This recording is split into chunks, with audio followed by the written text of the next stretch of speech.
So eto na nga po mga idol, mga fans ng Creamline Cool Smashers at ng Signal HD Spikers. May reklamo, nagkaroon kasi agad ng tag-isang panalo ang PLDT at ang Cheritigo crossover ngayong PBL Invitational Conference. Sinundan kasi yung pagkapanalo nila sa semis.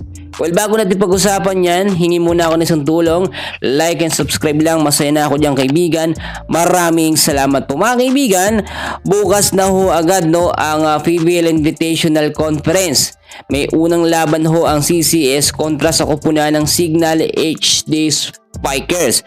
Pero walang laban ang CCS at ang PLDT.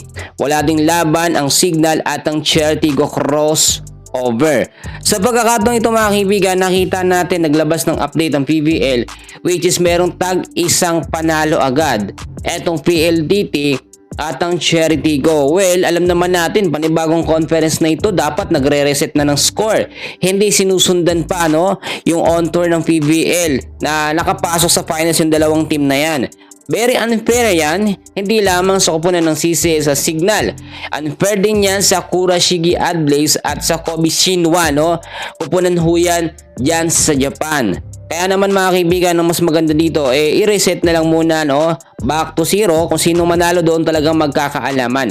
Pero kung sakasakali talagang sundan yung ganitong klaseng sistema mga kaibigan, na may tag-isang panalo agad ang PLDT at Cheritigo crossover, ay kinakailangan doblehin ng CCS ang kanilang galing, para ma-secured nila na wala silang talo at magsunod-sunod naman ang kanilang panalo. Pero sa nilabas na update, may tag-isang talo na agad ang CCS at ang Signal. Medyo very unfair talaga to.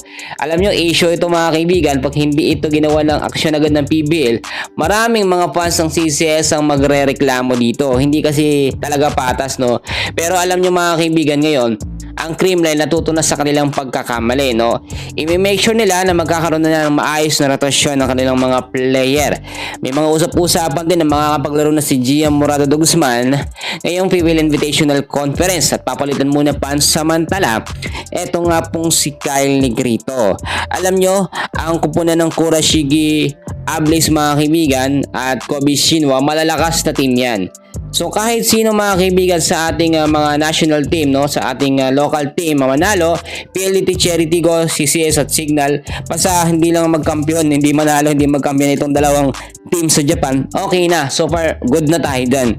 Pero syempre, dapat pumatas naman sila sa scoring o sa standings, Hindi mga nagsisimula, bibigyan agad ng isang talo CCS at ipanalo agad ang PLDT at ang Cherry porkit nakapasok sila sa semis, or sinundan yung score nila sa semis.